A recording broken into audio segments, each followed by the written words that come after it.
You're listening to the Public Sector Show by Tech Tables, a podcast dedicated to sharing human-centric stories from CIOs and technology leaders across the city, county, state, and federal agencies, joining in the conversation and touching the hearts and minds of leaders across technology today. From mission-driven leadership to cloud, AI to cybersecurity, workforce challenges, and more. Never miss insights from peers and vendor partners across the public sector. And to make sure you never miss an episode, head over to techtables.com and drop your email to subscribe. New podcast episodes come out every Tuesday and Thursday, along with weekly Behind the Mic newsletter. And one of today's podcast sponsors is Tech Tables Plus, an engaging new community where you can have early access to never-before-released episodes, early access to live event recordings, early access to weekly 3 interesting learnings, early access to live event ticket purchases, no episode ads, and more. Plus 3 extra special bonuses when you sign up today. Bonus number 1, access to the CEO show. Bonus number 2, access to the Higher Ed show. And bonus number 3, access to the Digital show. Join Tech Tables Plus today. As always, thank you for supporting the Tech Tables Network.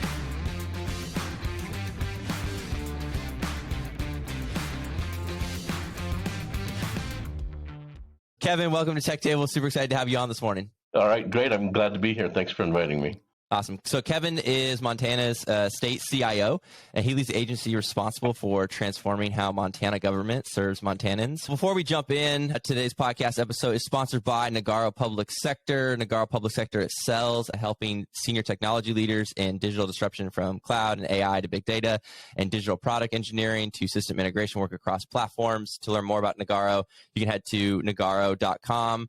All right, Kevin, as we kick off today's episode, you led Helix Business Solutions and a number of successful IT service companies in various roles. I believe even working for the governor before he was the governor right, at one point back then. What are 2 to 3 learnings that you've brought and are still bringing to the state of Montana from the private sector that you believe would benefit state CIOs outside of Montana? There's a lot more similar between the public and private than I thought before getting in here. And some of it may be just because I don't necessarily think that there are certainties around the way that the speed that the state needs to go at and things like that. From the private sector, always pushing, always trying to be results driven. I think that's something that's not a new learning for public at all. But I think trying to continually push toward that execution at a speed that is similar to private is something that has been a little new for some of the folks that I've worked with, but I think it's also been welcome coming in. Other things, I had started my own company. At one point, I had a consulting shop that I ended up folding into Helix that I talked about earlier. That when you have your own business, that whole every dollar, you have to make a decision on that. It's every dollar is important. And so treating the company, or in this case, as the state's dollars, as your own, and as a taxpayer, yes, it is. But it's one of those things where you start to realize that it's not like there's a ultimate pool out there that you can go and get whatever you want from. Basically, we have to take the best advantage of everything that we have, make sure everything is as efficient as possible. And only through finding savings can we do things like create innovation and buy increased salaries and do these types of things. And so we have to be very careful with dollars. And once again, that's not a new learning, but it's certainly something that I've brought with me from the government side or from the private side. And then finally, one of the things I tell people all the time is I've been in a number of different roles. It's been a little bit of a different journey for me to get here. I started as a tech writer. After that, I was in like a solution engineering or technical sales type of a role. At the same time, I was going to graduate school for computer science. I never did finish that, but I got it far enough along where I was a developer for a while and things like that. And then realized that the human side was so much more important in a lot of cases than the bits and bytes were here. I went and started sales. Some folks thought I was crazy to jump into a commission-based role, but I had a great time doing it. And just the whole idea of being a solution sales focused, listening first, and then having ultimate confidence in the product that you're bringing and things like that. That I think serves me very well here at the state, because especially as the CIO, it is my job to sell the vision. And I have to be thinking about that over and over again. Every time I work with someone new, we want to be talking about how are we selling that vision, how are we, executing against it and all of that. And once again, just having full confidence that what we do is going to make a great difference for the state. And so that sales background, I think, is something that if everybody has a chance, they should at least sell once in their career, because it does give them some great skills for leadership as well. Yeah, I love that. And there's a lot that you said there. I love the results It's not new, but I think there's not enough leaders in the public sector who are pushing this hard. And I don't think that's a bad thing at all. And I love what you said about selling the vision and that kind of that sales component, really just getting people to buy in. In life, you're going to have to sell all the time. Yeah. And I think in the IT world, people are like, oh, it's a little uncomfortable. It took me 5 years to sell my wife to marry me. Like 5 years. There's a lot of selling there. There's a lot of listening going on there too. And my basketball team, I had to sell the 5 guys on Saturday morning that we were going to go beat this team that had 12. And they're looking at me like, Coach, we're not going to get a single break. And so, yeah, selling that vision. And then I love when you have that vision, I love what you said about executing against that vision. And that's the secret sauce. I think as you probably learned when you're running your own business, your own small shop, I'm running my own business. You have the vision, but you have to execute against it. And sometimes that execution is you at 11 o'clock at night thinking about what you did wrong or maybe what you can do right the next day. So I love that. I want to go a little bit deeper. You talked about selling the vision, executing against it, but what learnings where you think the private sector could really give to the public sector? I think that just in general, the way that we've approached careers in the private sector is a little bit different. It's one of those things that I've been thinking about a lot, and we can certainly talk, more about that. Up until, I would even say recently, the whole profile of a government employee has been somebody who's wanted to come on board for a pension, work there for a good long time and things like that. But things are changing there. And this is basically the same conversation that when I started working for private almost 30 years ago,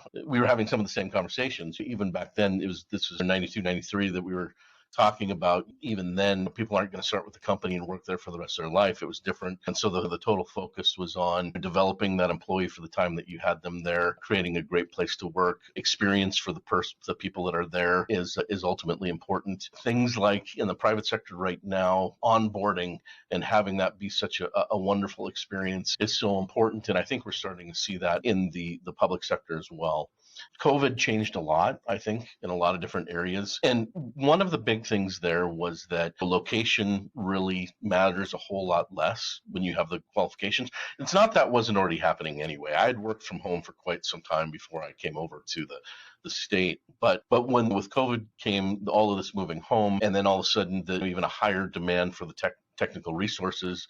And now all of a sudden at the state, I'm competing with folks that they can work for any company anywhere, even here in Montana, and make substantially more in some cases than what they're making for the state themselves. So we are starting to see a situation where what's best for the employee in terms of income, opportunities for their family, all those other types of things may be different than they were before. And some of the reasons why you might have stayed at the state before don't exist anymore. So we need to be thinking about what are some of the things that we can do to make this a great place to work, which is something that private sector has been thinking about for a long time. Okay, yeah, that was really great. I was trying to actually lead into the workforce strategy, which we're going to talk on in 1 minute. But I love what you said about the thinking through, and there's almost this, I don't know if it's like a demographic change, but what people care about has evolved from the days of the pension to now anywhere across Montana, you could have someone who can go work for any company or even right now, any place in the world, just having this distributed or remote culture that companies are embracing. And I think a lot of public sector have folks, and it's not actually even necessarily an IT problem. I've talked to some folks where it's a legacy policy issue where they've said, hey, you have to work in the city of, I'm just going to use Boston. I don't know. I'm just making that up. But in the city of Boston, you have to stay here. And that's legacy because in Massachusetts, why not have someone live on a farm somewhere who they have internet, and the cost of living in Boston is so high. I think that's how you level the playing field, because I know public sector might not be able to pay as much, but you can often, if you can put people in other cities where the cost of living isn't so high, you can equalize on a cost of living adjustment basis, like what that looks like. So you can still pay them and they can go work remote on a farm somewhere or in a different state where it's not as expensive, like me in Southern California right now. So let's go into the Montana workforce strategy. As I was thinking about this, you've hired and developed a lot of people throughout your career. How do you think about marketing and training college grads to the state? And I love what you said about it being their first and last best job.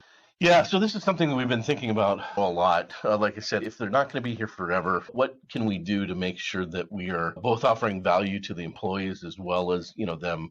And we are just now starting, like I said, we're talking about best first and last. And from a marketing perspective, I still need to change that a little bit, give a nice ring to it. But what we're really talking about there is that we have a great opportunity to bring some young folks in just out of college where, while there's high demand everywhere, it's still in that point where I see on LinkedIn people saying, how am I supposed to have 5 years experience if I don't have the ability to have a job? But here's an opportunity, I think, for the state to bring folks in, get into a developmental mindset, to be able to bring in someone straight out of college. We've got all of the technology that you would see in private sector and give folks the opportunity to get in and really get hands-on, that difference between the college and in real life in terms of what we can get. So we're really focusing on that. We've brought in a training coordinator into our group, and so we are focusing on, okay, what can we do to increase numbers of internships? How can we turn those internships potentially into apprenticeships? And we're all very early on that, but really wanting to make sure that we have the ability to create some opportunities. We're talking to multiple vendors about doing hackathons with local schools here throughout the state and share some of the problems that we're having with the state with the students, so give them an ability to see how they could make a direct difference. And then give them value by training them, but also get what we need by having the employees here within the state doing these critical functions that they need in order for us to serve the citizens. But then we also have to be comfortable that at some point there's going to be something beyond what we can offer that they're probably going to want to do at some point in their career. We're having a hard time competing with private sector in terms of pay, in terms of some other benefits and things like that. Right now in Montana, we're all back in the office, and we are moving to be more hybrid. And so that is something that we will offer. But for now, that's something that folks really want. And so they're taking some higher pay to be able to work from home anywhere within the state, as you said. And so that's giving them some advantages there. Now, that said, they're also out there on the bleeding edge in terms of some of the technology and things like that. And so when we start talking about serving the state, there's very few jobs you can have in your life where you impact the citizen of a state as much as you do in state government or in local government for that matter as well.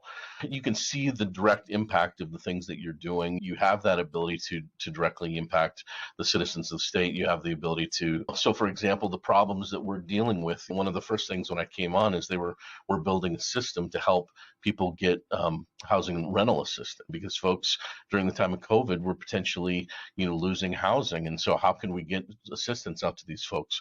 So building an app to be able to allow folks to apply for that, focusing both on the residents and landlords and making sure that people have a place to stay. How great is that you can say something that I did was able to help someone at that level? And that's the best first part, where we can come in, we can expose them to technology at all different levels. We can, the whole process of working in large groups.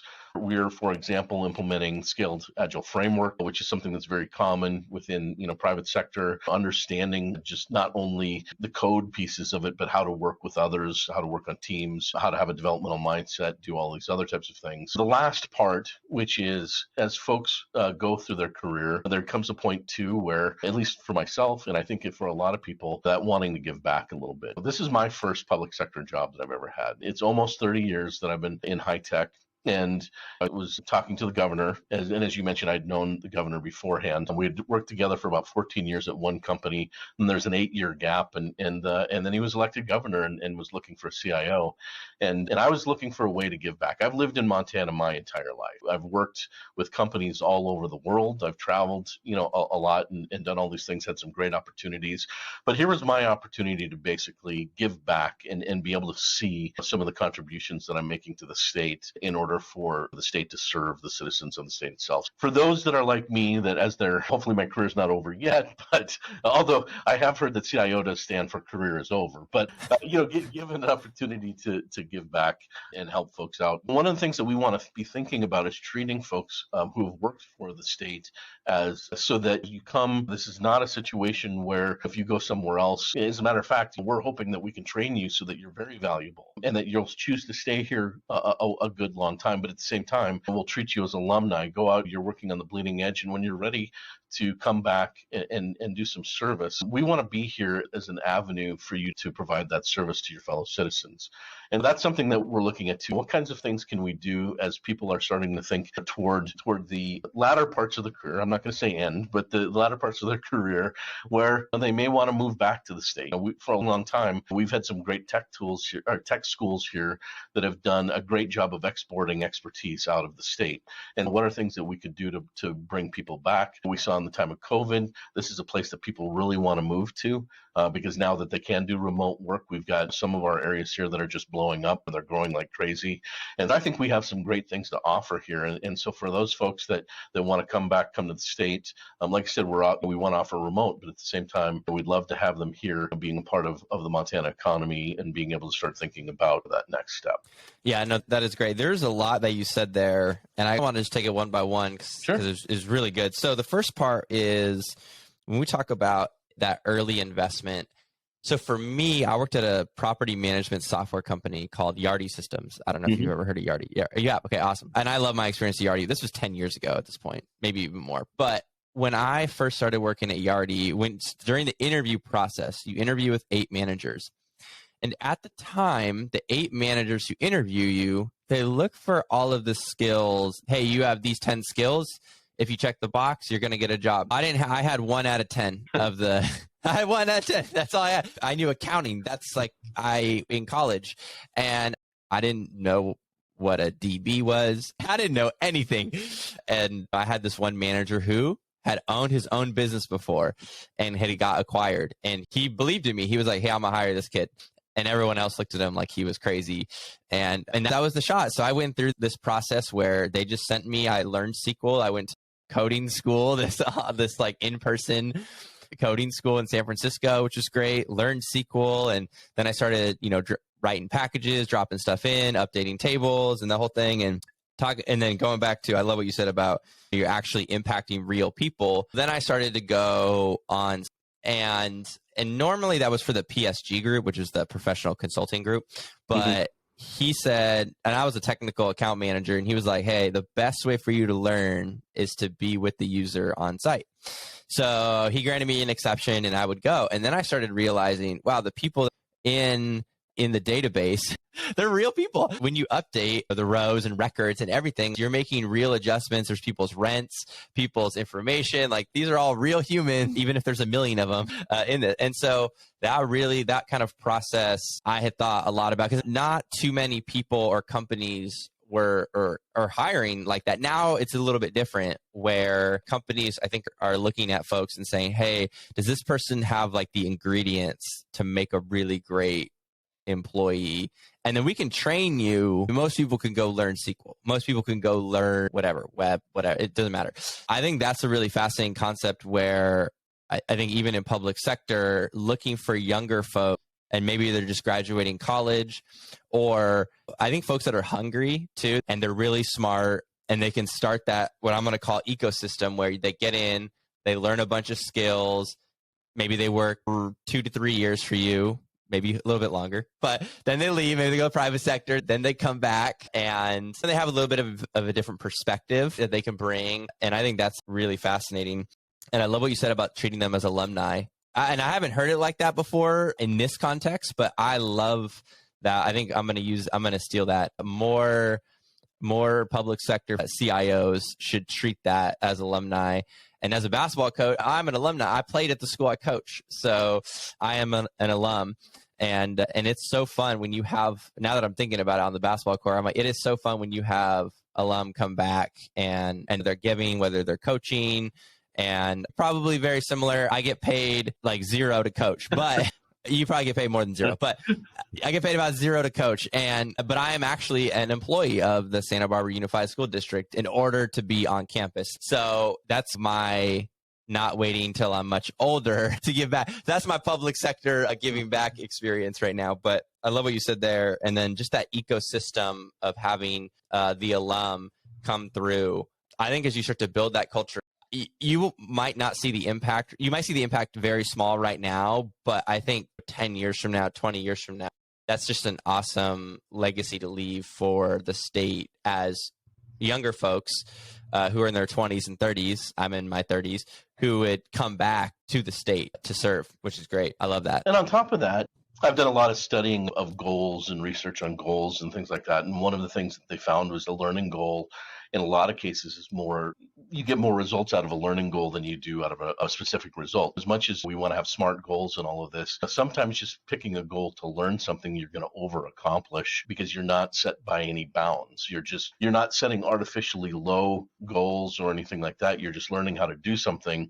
And then over that time period, you find out that you're doing much better. And there's lots of research and stories that kind of talk about how that can happen. In addition to the benefits there, just getting that mindset and that learning culture, I think, is an important thing that is going to be helpful as well. And I think you're right. I think in 10 or 20 years, I think we're going to see some really positive impacts from this. So when I think about, that there's 10 and 20 years from now, but then there's what we're going to do today. And you had mentioned to me about the Montana Digital Challenge. Maybe first describe what is the Montana Digital Challenge first, and then where do you see that going? Yeah, as part of our state strategic plan, one of our major goals is the citizen one-stop shop anywhere, anytime, any device. And so basically, it's a lot about going digital and offering capabilities there. On top of that, the governor has basically challenged all of the agency to see who can get 100% digital first. And one of the things that we're doing as a part of that is we're actually working with one agency, the Department of Commerce. So I think they're going to be first, I believe, because we're working with them directly. But essentially what we're trying to do is remove all paper processes. And in this case, I think that a PDF that you download and fill out and mail in is still a paper process. So there's definitely an advantage to having that, but that's not a digital process. We want to truly get to digital. Essentially what we're doing is working with all of the different agencies to be able to get to the point where 100% of what they offer is part of a digital process that enables, folks to do what they need online, to run it through a workflow within the state and make sure that we're doing things as quickly as we possibly can, as efficiently as we possibly can.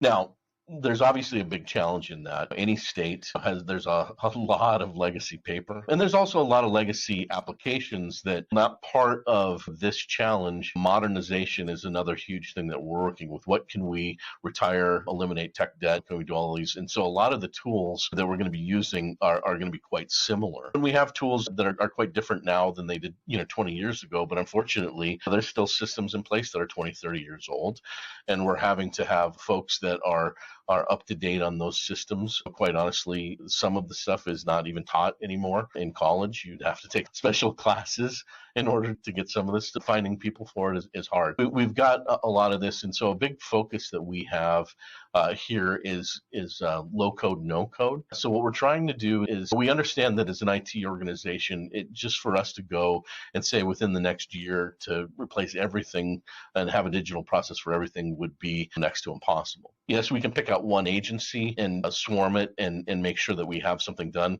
there, which we are doing. Like I said, we've chosen the Department of Commerce, and we're using that. We actually have several other agencies who are volunteering folks to help be a part of the process, because what we're doing at the same time is we're developing governance for that. We're developing best practice. We're doing all of this with the tools that we have in place there. But the reality is, if we're going to truly be digital from here on out, what we need to do is what I like to refer to as authorized shadow IT. The business users want to be doing this anyway. So what do we need to do to create tools?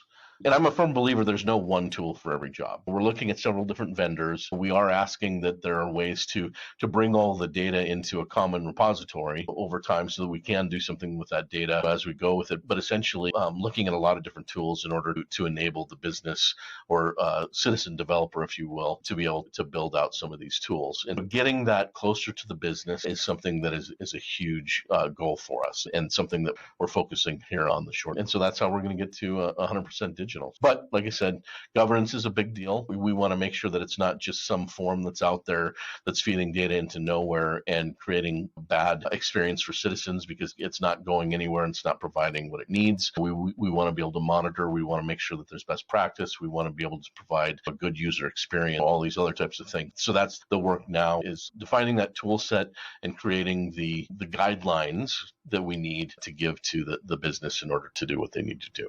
So you said the governor made a challenge to the agencies.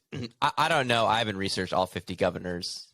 Actually, I don't know if I've researched any governors. When I was prepping for this podcast, he had owned a software company before, a fairly large one. So I'm thinking, I think I had read that he had made that challenge to the state agencies. That I think is, you're the state CIO, but he's got to have a level of technical expertise and depth too. And yeah. So when the two of you get together, is it like an easy conversation where you're just like, hey, that's it, this is what we're going to do, and then you're just off on your way, and then working with the state agencies? I'm just the dynamics of that. I'll back up. So yeah, he's very technical. He has, and it started multiple software companies. He ended up selling one to the last one, Right Now Technologies, to Oracle, and that was for, I believe, like $1.8 billion, dollars. So we had grown to a large size, and that was the company that I had worked with him for there. So I was a very early employee there, worked through the sale, worked at Oracle for a little bit too after the sale was there. But I think that background working with the governor was one of the reasons why I really wanted to take this job. I knew that he's an inspirational leader. He's a guy that you want to work for anyway, but he's also, from a technical perspective, very technically savvy. There's certainly nothing that I can pull over on or anyone can pull over on him when it comes to the technology. So he digs deep into it. But I think between that background and his technical capabilities and having worked together before, it is easy. There are things where we can walk in. I think that there's a little bit of a shorthand that may not have existed there without the history that we have together, which, like I said, for me was a huge reason to take the role. I knew that he's very progressive when it comes from technology, hard driving. He likes to get quick results. He's very results driven. And so those are all things that I thought would, coming in, enable me to also make a difference in terms of what I'm doing. Yeah, it's been wonderful to work with him again, and it's been a great experience. Yeah, I imagine that's got to be really helpful when he goes, because you've got to pass bills and all this kind of stuff, where not only can he explain it technically, but also I'm sure he can explain it in very simple terms to the legislative body in order to actually push this through. In the private sector, you hear, hey, every company is a software company now. And then so I was thinking the public sector, I haven't quite heard that. They haven't quite embraced that yet, that like every agency is a software or a digital agency. But I've got a feeling you and the governor in Montana are going to change that really quickly. Every agency will become a digital agency. You also said authorized shadow IT. I love that. So this jumps perfectly into the next question around low code, no code. So you're right. Users want to be able to take ownership. They want to be able to use applications without having to pick up the phone or submit a ticket to IT. You know that. I know that. We've probably been in this scenario where we had to submit that ticket and you're waiting right through this unnecessary process. You had this great quote. You said, we're trying to figure out if there's a low code or no code type of solution that we can get into the hands of our business users. You just echoed that earlier. I was curious, what excites you most about empowering the business users throughout the state agencies to deploy low-code, no-code applications? I think there's a lot of different things there, but a lot of it comes, I think, from my history with enterprise applications. Low-code, no-code is not to the point yet where I believe that the performance or the ease of use would allow a normal business user to build out a full enterprise application. I don't think we're there yet. I do envision a day where that happens and we're able to do that. However, we're coming out of the era where, and unfortunately it's still here, where in Montana, we've got a lot of custom build. We've got a lot of custom builds that take years to put in place. And in my experience in building out enterprise applications, even if we're just talking about configuring and doing some customization of an existing SaaS application, when it goes on for years, giving the users exactly what they need is always a bit of a challenge, especially back in the old waterfall days where the users would explain what they need and then the developers go away for a good long time and then they come back and it's nothing close to what the developers need. Agile has fixed that in a lot of different ways. Getting working software in the hands of the users as fast as possible is certainly something we can do, but I've never been a part of a process where we've gotten it 100% the first time. Usually when we go out and collect requirements, come back, get working software in front of the users, a lot of the times that first time I'm happy if we got 50% of it. And then it's only by seeing what the developers have interpreted from it where the user can say, that's not exactly what I was talking about. You know, in my business, I need to do this. And this is not including we've got folks who said, I need the button to be red, or that is not something I want to get into. But I do want to say we need to collect this payment. We need to be able to notify them that this happened. And the true business requirements that we go. One of the things from a low-code, no-code standpoint is that there is the ability to allow folks to get into kind of the world of programming without having to go too deep, get an understanding of what an MVP might look like. In a lot of ways, being able to, even if it's just able to get us to a point where it's more of a clickable prototype, often I think that puts us into a better position, than we were in before. And then from a state perspective, when we think about applications, a lot of applications that we have, quite honestly, are very simple form with a very basic workflow behind it. Let's say, for example, we used to host for the counties burn permits, where essentially somebody goes, they fill this out, there's a little bit of logic behind it. At the end of it, they pay their $15 or whatever the amount is. I'm not sure what it is. And then they have this permit in place, and then that gets communicated to the local fire department, and so they know what's going on and all of that. And so at the end of the day, it's a form with some ability to have some approvals, to do some notifications, and then collect the payment. So it's an application, but it's not a complex application. And so it's one of these, it's stuff like that where I think that a low-code, no-code to a position where if we need something very simple like that to be able to collect some data, that we could fully put that in the hands of the business users. And I think with COVID, we saw a lot of situations where this whole, what wasn't digital before became extremely exposed when people were sent home. And so while that's already happened once, I think it's going to be ongoing as we continue to have people staying at home. The digital mindset, I think, is not going to go away. It's going to be there. And so I think that we are at a point right now where users are ready to take that on and to do, like I said, something very quickly. And then in all of my career, I've never worked with a company who basically said, my IT group, they just have way too many people and not enough things to do. It's never happened. There's always too much to do and the resource to do that there. And it's one of those things where in anything else, wherever you can create efficiencies, there's always another important job that needs to be done. And being able to take and pivot toward what are the highest impact things that we can do as an organization to move forward.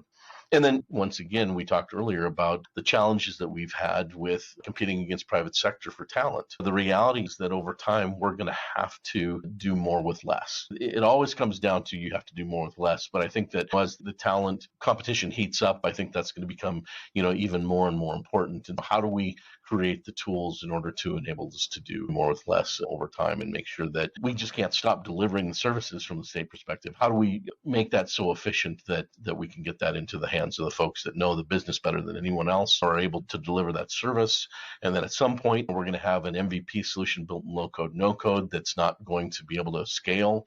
And so we bring in IT. And so it basically puts us all into a different lane, I think, in order to deliver that ultimate experience. Yeah, that was great. One of the things you said about customization after years, right, is it compounds, but in a negative way. Every little change, it just compounds. And then eventually you end up with a giant beast of whatever your monster you have created for your enterprise application. Yeah. No, I love what you put there. And then even the deploying the low code, no code during COVID, a lot of vaccine, putting up a landing page for vaccine information or distribution, signing up, figuring all that stuff out. I know a lot of CIOs, not a lot, but there was actually a number where it hit them and they were trying to put up something and it crashed and there was just a hot mess of what was going on. And they put up the page, but they put it up and they didn't test it themselves, where I think, having business users being able to deploy applications very easy and quickly, I think is really great. So I've got a quick update for everyone on Tech Tables. Everyone knows I've been launching this episode today, but I've got a new series called the Tech Table Sweet Talk series. I think we got to get Kevin out there at some point.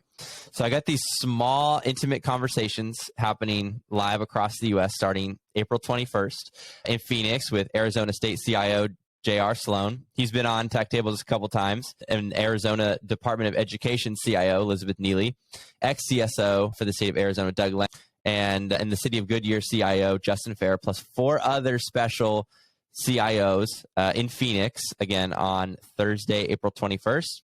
And that was the first one. And then it just started snowballing because then other CIOs started connecting with me, and then we just started making this happen. And then on May 18th, we've got audience fan favorite, Mandy Crawford. She's been on like 3 times, and we've done it live. So I'm super excited. So May 18th, so Wednesday, May 18th in Austin, Texas. We're going to do that one. And then just interview Jim Weaver. And he's, Joe, why are you not coming to Raleigh? And so now on July 22nd, I will be in Raleigh. And actually, Mandy's going to be there too for the Tech Table Sweet Talk series, Grillin' and Chillin', because Mandy and Jim have a North Carolina, Texas barbecue showdown that they want to have. So those are all live podcasts in presidential suites, except for the one in Raleigh is going to be a little bit bigger. But it'll be under 25 people. So later this morning, I haven't even released it yet, Kevin, but I recorded an episode with my wife where she interviewed me about this series. And everyone right now is saying, Joe, normally you release it at 4 a.m. on Tuesday morning. And I didn't hit the button last night to schedule it. So now everyone's wondering when episode 78 is going to come out. Well, it's going to come out after I finish with Kevin. And so you can head to events.techtables.com to check out that. Super excited. And if you're interested in having me host an event in your city for the Tech Table Sweet Talk series, just email me, joe@techtables.com. All right, so we're almost done. I want to wrap this up with a few audience questions and thoughts. We've got Mark from Snowflake. I don't even know if you know Mark, but he dropped something in the comments.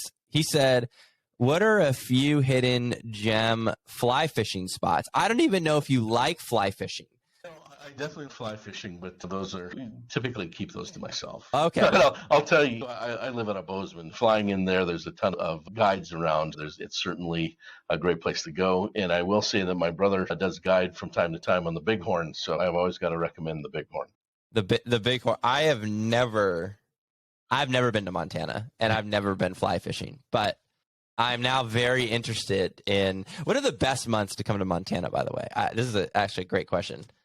Oh, I think that you could find something great at any time coming to the state. If you're a skier, there's a lot of great skiing all over the place. The winter is always a good time to be out here. Folks are coming in to go to Glacier or Yellowstone at different times. Usually that's more of a summer event. And I'm just in love with Montana in the summer because I am a fisherman, and a lot of great opportunities to go hiking. There's so many great rivers to go out and be on. Like I said, there's almost no bad time to come out. It's just a matter of what are your main interests, and it really helps if you're an outdoor person because there's definitely a lot to do here. Oh, I love that. Someone told me about Chicago. Hey, there's no bad time to come to Chicago. I lived in Chicago, and I'll tell you that winter lasts for about 8 months. So there is a bad time, and it's in January and February. But I think you can't actually go snowboarding in Chicago. So you just get the very cold ice to your face chill off the lake. But yeah, I'm excited. I've never been to Yellowstone. That's on the bucket list. So I definitely want to do that. My wife would have a ton of fun with the kids too. Yeah, snowboarding. It's on the list. It's on the list, Kevin. Okay, so I know we are almost out of time. Real quick, very short. So Mandy said that you've got big ideas and you're doing great things in the beautiful state of Montana. She can't wait to hear the podcast. What are those big ideas? You got 2 to 3 big ideas this year and next year that are in your back pocket? Always lots of ideas going on. That's great to hear from Mandy. Obviously, I can understand why she's a fan favorite of yours. She's just fantastic. A lot of things, I think from a people development standpoint, we've talked a lot. She's done some great things there by having a person who deals with culture and people development. That's something that while it's a big idea for me, it's certainly something that she's already accomplished. And so I'm hoping to get some advice from her moving on. But just a lot of the things that we've talked about is just making sure that there's no vendor interlock with cloud hosting and things like that. So how do we manage multiple different environments and make sure that we can do that in a way that protects the state interest at all time is certainly something that we're interested in. A lot of the people side, as I mentioned before, we're implementing scaled agile framework. We've talked in the past about that whole being able to work with across the entire state and have a very transparent and yet interlocked planning of all of the different IT organizations across the state itself. And so that's some of the things that we're looking at. And then the list goes on from there. A big thing that we are really looking forward to that's going to take time with the infrastructure grants that are coming out. We're hoping to be able to work toward, and like I said, this is not anything new, but zero trust. We really want to start pushing toward getting there sooner rather than later. And once again, they're not new ideas, but certainly ones that take a lot to execute on and things that we're really focused on trying to get into sooner rather than later. Yep. People and culture. I am 99% sure that is Lisa Jammer. At some point, she's going to come on Tech Tables in Texas. I think she's the director of people and culture there. And yeah, going back, just to wrap up, everything we've talked about, not new, but having the vision and executing against it. That's, if I had a theme, that's what it takes. Kevin, where can people find you? Where do you hang out? LinkedIn, Twitter? What's your spot? Where do you like to hang out? I'm on both, but LinkedIn probably every day. Twitter probably once a month. So no, LinkedIn's definitely the place to get in touch with me if you need. Awesome. Thank you for coming on Tech Tables. Really appreciate it. All right. Thank you so much. I had a great time. You're listening to the Public Sector Show by Tech Tables, a podcast dedicated to sharing human-centric stories from CIOs and technology leaders across the city, county, state, and federal agencies, joining in the conversation and touching the hearts and minds of leaders across technology today. From mission-driven leadership to cloud, AI to cybersecurity, workforce challenges, and more. Never miss insights from peers and vendor partners across the public sector. And to make sure you never miss an episode, head over to techtables.com and drop your email to subscribe. New podcast episodes come out every Tuesday and Thursday, along with weekly Behind the Mic newsletter. And one of today's podcast sponsors is Tech Tables Plus, an engaging new community where you can have early access to never-before-released episodes, early access to live event recordings, early access to weekly 3 interesting learnings, early access to live event ticket purchases, no episode ads, and more, plus 3 extra special bonuses when you sign up today. Bonus number 1, access to the CEO show.